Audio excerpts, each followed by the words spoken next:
마태복음 20장 1절부터 16절까지 말씀입니다. 천국은 마치 품꾼을 얻어 포도원에 들여보내려고 이른 아침에 나간 집주인과 같으니 그가 하루 한 데나리온씩 품꾼들과 약속하여 포도원에 들여보내고 또 제3시에 나가보니 장터에 놀고 서 있는 사람들이 또 있는지라. 그들에게 이르되 너희도 포도원에 들어가라. 내가 너희에게 상당하게 주리라 하니 그들이 가고 제6시와 제9시에 또 나가 그와 같이 하고 제11시에도 나가보니 서 있는 사람들이 또 있는지라. 이르되 너희는 어찌하여 종일토록 놀고 여기 서 있느냐. 이르되 우리를 품꾼으로 쓰이는 이가 없음이니이다. 이르되 너희도 포도원에 들어가라 하니라. 저물매 포도원 주인이 청지기에게 이르되 품꾼들을 불러 나중 온 자로부터 시작하여 먼저 온 자까지 삭슬 주라 하니 제 11시에 온 자들이 와서 한 데나리온씩을 받거늘 먼저 온 자들이 와서 더 받을 줄 알았더니 그들도 한 데나리온씩 받은지라. 받은 후 집주인을 원망하여 이르되 나중 온 사람들은 1시간밖에 일하지 아니하였거늘 그들을 종일 수고하며 더위를 견딘 우리와 같게 하였나이다. 주인이 그 중에 한 사람에게 대답하여 이르되 친구여 내가 네게 잘못한 것이 없노라. 내가 나와 한 데나리온의 약속을 하지 아니하였느냐. 내 것이나 가지고 가라. 나중 온 이 사람에게 너와 같이 주는 것이 내 뜻이니라. 내 것을 가지고 내 뜻대로 할 것이 아니냐. 내가 선함으로 내가 악하게 보느냐. 이와 같이 나중된 자로서 먼저 되고 먼저 된 자로서 나중되리라. 아멘. 오늘의 본문의 말씀은 천국 비유입니다. 이 포도원 품꾼 비유로 유명하지요. 이 비유가 나오게 된 배경은 사도 베드로가 이런 질문을 합니다. 우리가 주를 위하여 모든 것을 버리고 주를 따라 싸우는데 누가 그런즉 우리가 무엇을 얻으리까? 라는 거지요. 자, 주를 위해서 모든 것 다 버리고 주를 따랐는데 우리가 무엇을 얻겠습니까? 라는 거예요. 이것은 지금도 마찬가지지만 공로주의입니다. 내가 주를 위해서 이만큼 했는데 내가 무엇을 얻겠습니까? 라는 거지요.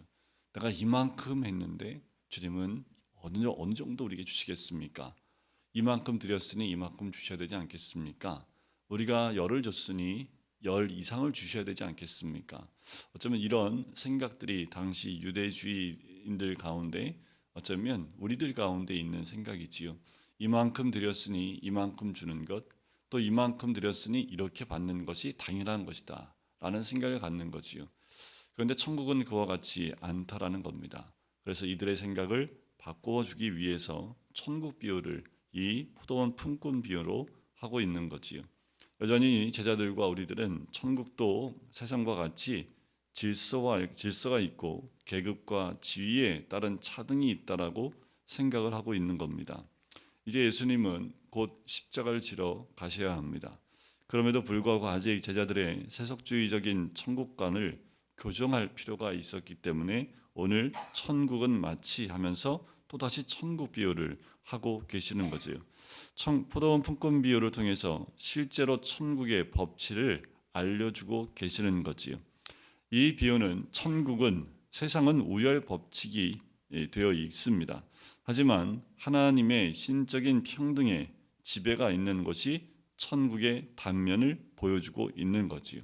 오늘 이 천국 비유를 통해서 천국의 한 단면을 우리에게 소개해 주고 계시다라는 겁니다. 여전히 예수님과 함께 3년 6개월 동안 다니며 많은 말씀과 또 천국 설교와 여러 가지 천국 비유와 많은 것들을 들었음에도 불구하고 여전히 세속주의적인 관점에서 벗어나지 못한 제자들에게 마지막까지 천국은 이와 같다라고 소개하고 또 알려주시는 말씀입니다. 자, 1절에 보면 천국은 마치 품꾼을 얻어 포도원에 들여보내려고 이른 아침에 나간 집주인과 같다라고 합니다. 이 이른 아침은 이 유대인들에게 영시를 의미합니다. 유대인들에게 영시는 오전 6시를 의미하지요. 그러니까 하루 일과 품꾼을 데리러 가는데 오전 6시에 가서 품꾼을 데리고 옵니다. 근데 주인이 또 나가서 제3시에 나가 보니까 놀고 있는 사람들이 있는 거예요. 너 왜 놀고 있냐? 그랬더니 우리를 쓰는 사람이 없습니다. 그래서 한 데나리온을 또 그들을 데리고 옵니다. 제3시는 오전 9시를 의미합니다. 자, 6시는요, 낮 12시고요. 9시는요, 낮 3시를 의미합니다. 그 11시에도 나갔더니 또 놀고 있는 이들이 있는 거예요. 너희들 일도 안 하고 왜 여기 있느냐? 그랬더니 아무도 우리를 쓸 사람이 없습니다. 너 빨리 와서 일해라 하고 한 데나리온의 약속을 하고 그들을 데렸습니다. 11시라고 하면 오후 5시를 의미하지요. 그러면 하루 일과는 몇 시에 끝나냐면 오후 6시에 끝납니다. 그러니까 마지막에 온 사람은 1시간 정도 일을 한 상태라고 보시면 되겠습니다. 자, 당시에 이 하루의 품값이 한 데나리온인데 이 한 데나리의 값어치가 어느 정도의 값어치냐면 당시 하룻밤 여관 비용이 한 데나리온의 20분의 1입니다. 그러면 이 한 데나리온의 값어치가 어느 정도 아시겠지요? 지금 여관 비용에 곱하기 20을 하면 되는 거지요. 뭐 지금의 호텔이나 뭐 모텔 정도의 수준은 아니기 때문에 거기에 비교할 수는 없겠지만 그래도 하룻밤 자는 잠자리를 하는데 그것의 20배 정도의 역할을 하는 값어치라는 것이 한 데나리온의 값어치입니다. 자, 일이 끝났습니다. 그래서 나중 온 자들부터 이제 약속한 페이를 주기 시작을 합니다. 1시간 일한 사람에게 왔을 때 한 데나리온을 주지요. 그리고 3시에 온 사람에게도 한 데나리온을 줍니다. 그리고 12시에 온 사람에게도 한 데나리온, 오전 9시에 온 사람에게도 한 데나리온, 그리고 맨 처음부터 온 사람도 한 데나리온을 줘요. 그러니까 처음 온 사람들이 좀 궁시렁거리기 시작을 합니다. 좀 불만을 토하기를 시작을 해요. 왜요? 하루 종일 이 더위를 견디면서 일한 사람과 1시간 일한 사람과 같이 대우하는 것이 옳습니까? 라고 불평하기 시작을 한 거지요. 그럴 때 주인이 그 한 사람에게 얘기합니다. 친구여, 내가 내게 잘못한 것이 없노라. 내가 너와 한 데나리온의 약속을 하지 아니하였느냐라는 거지요. 원래 약속된 그 금액을 너한테 줬는데 뭐가 문제냐? 내 것은 네가 가지고 가라. 나중 온 이 사람에게 너와 같이 주는 것, 그게 내 생각이고 내 뜻인데 왜 그거 가지고 뭐라고 하느냐? 라고 하면서 그들을 내보내게 됩니다.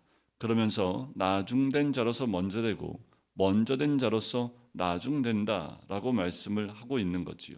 자, 이 천국 비유인 포도원 품꾼 비유에는 몇 가지 우리가 살펴보고 천국이 어떤 곳인지를 점검해 볼 필요가 있습니다. 아무리 천국에 있다 할지라도 그 생각과 또 가치관이 바뀌지 않으면 천국이 아닌 세상과 별반 다르지 않습니다.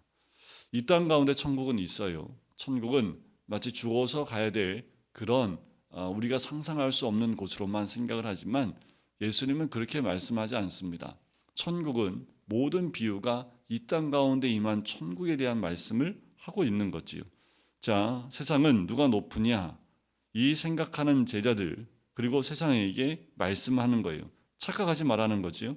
천국은 그런 것이 아니다 라고 말씀해 주고 있는 거예요.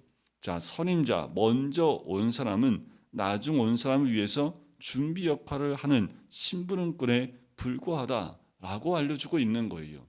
먼저 오고 나중 온 것이 중요치 않다라는 겁니다. 먼저 와 있는 사람이 더 많이 받고 나중 온 사람이 조금 받는 것이 아니라는 거예요.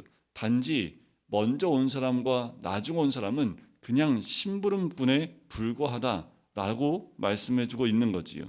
또한 당시에 선민 의식을 가지고 있는 유대인들에게 하신 말씀이기도 합니다.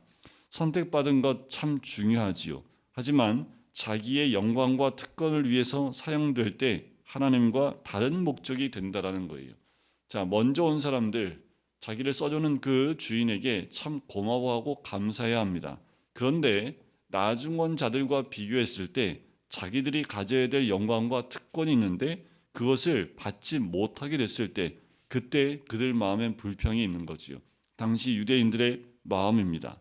하나님이 주신 것은 이방이든 유대인이든 똑같아요. 한 데나리온씩이라는 거예요. 그건 무엇을 의미합니까? 구원입니다. 유대인에게 구원을 주든 이방인에게 구원을 주든 그것은 같은 것이다 라는 거지요. 그러면 일찍 온 사람의 기쁨은 어디에 있습니까? 한 데나리온이 아니라 두 데나리온을 받는 데 있는 것이 아니라는 거예요. 한 데나리온을 받는 것을 보고 함께 기뻐할 수 있는 것이 천국이다라는 거지요. 유대인들이 이방인들의 구원을 보고 함께 기뻐할 수 있는 것이 천국이라는 거예요. 그런데 유대인들은 이방인은 심판의 대상일 뿐이고 구원은 자기들만 누릴 수 있는 것이다 생각했기 때문에 이방인에게도 복음이 있고 이방인에도 구원이 있다라고 전했을 때 유대인들은 받아들이지 못했습니다. 왜냐하면 그것은 유대인들이 누려야 될 특권이라고 생각했기 때문에 그렇지요. 어쩌면 세상 사람들이 이 기독교에 대해서 배타적이다라고 이야기하고 있는 것이 이런 부분이 아닐까라는 생각이 들어요. 하지만 그렇지 않습니다. 구원은 누구에게나 열려 있지요. 오후 5시에 온 사람이든 새벽에 6시에 온 사람이든 모든 사람에게 열려 있는 것이 구원입니다. 그 누구에게만 국한되어져 있는 구원이 아니지요. 하루 종일 노동한 사람한테 주어진 것이 구원이 아닙니다. 1시간 일했다 할지라도 그에게도 동일한 구원이 주어지는 것. 그건 배타적인 것이 아니라 누구에게든 그 구원은 나눠지고 또 열려있는 그것이다. 하나님이 선물로 주는 것이다라는 것을 이야기해주고 있지요. 나중 온 자에게는 이것이 뭐가 될까요? 하나님의 더 큰 은혜가 되겠지요. 자, 또 한 가지의 모습은 노동에 대한 모습입니다. 참된 노동의 가치는 노동의 양에 의해서 결정되는 것이 아니라는 거예요. 우리는 노동의 양을 가지고 얘기합니다. 하지만 천국은 그렇지 않다라는 거지요. 천국에서의 노동의 관점은 내가 무엇을 얻고 많이 일했으니 많이 얻고 하는 것에 있지 않습니다. 그러니까 돈벌이에 있지 않다라는 거예요. 노동의 관점은 오직 하나님의 영광을 위해서 하는 행위라고 말씀하는 것이 천국입니다. 우리의 노동관이 바뀌어야 되지요. 바로 천국에서의 노동은 하나님의 영광을 위해서 하는 것이 노동이라는 거지요.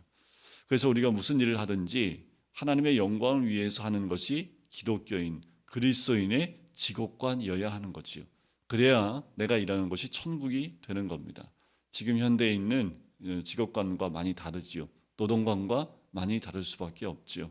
우리가 이 예수님께서 하시는 천국에 대한 비유들을 항상 보면서 우리가 생각하는 천국과 좀 다르게 주님이 말씀하시는 천국이 우리가 있는 그 땅 가운데 임해야겠지요.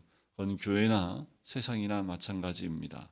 예수 그리스도를 믿는 우리를 통해서 그 천국이 이 땅 가운데 이루어지는 것, 그래서 주를 믿지 않는 자들에게도 그 천국을 맛보아 알게 하는 것이 바로 우리들의 의무이고 책임이기도 하지요. 오늘도 그 천국에서 살아가시기를 주님의 이름으로 간절히 축원드립니다. 기도하겠습니다. 사랑의 주님, 오늘도 주의 말씀 천국을 볼 수 있게 해주심을 감사합니다. 하나님, 우리가 깨어서 진정한 천국이 무엇인지를 깨닫게 해주시고, 하나님, 포도원 품꾼 비유처럼 진정한 천국의 질서가 무엇이고 또한 우리 아버지께서 우리에게 허락하신 그 놀라운 은혜가 무엇인지를 누릴 수 있는 그 천국이 되길 간절히 소원합니다. 우리가 있는 곳, 또 우리가 믿음으로 살아가는 곳, 그 모든 것이 천국이기에 우리가 세상의 질서가 아니라 천국의 질서대로 살 수 있는 하나님의 사람이 될 수 있도록 축복하여 주시옵소서. 감사드리며 예수 그리스도의 이름으로 기도드립니다. 아멘.